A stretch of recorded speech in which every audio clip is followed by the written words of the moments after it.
Welcome back, everyone.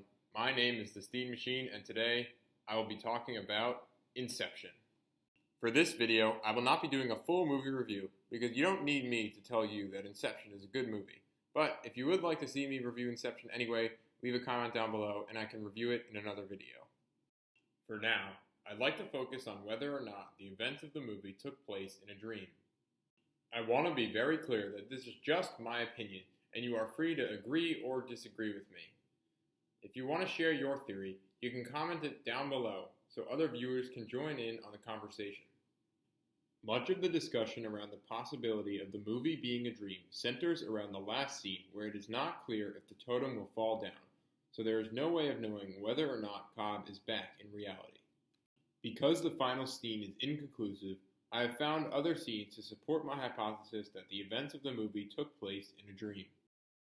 One of the major reasons I think Inception is a dream is because Cobb is clearly struggling with PTSD after seeing his wife fall to her death, and he experiences many symptoms throughout the movie.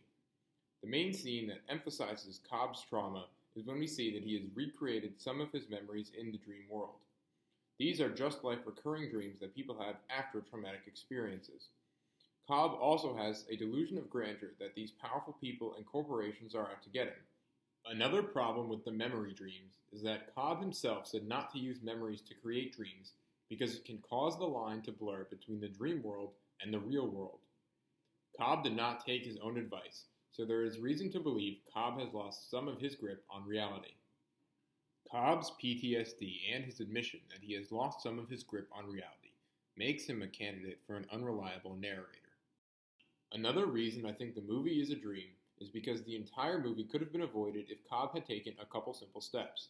For starters, it would have been easy for Cobb to prove that he did not kill his wife because she jumped from a window across the street from Cobb's room, so all Cobb had to do was show the security footage to prove his innocence.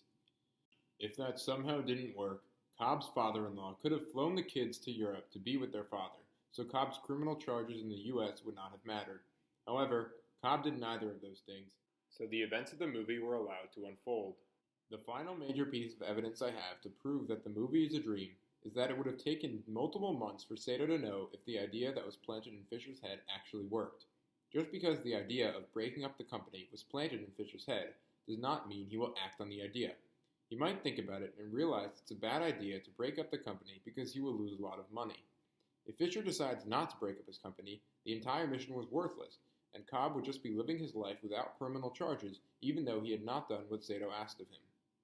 The entire premise of the movie was that Cobb would get Fisher to break up the company, and in turn, his charges would be dropped. But the movie ends before Fisher even has a chance to break up his company, so it is unclear why Cobb is let into the US without fulfilling his promise. Those were the major reasons why I thought Inception was a dream. Now it's your turn to tell me what you think in the comment section below.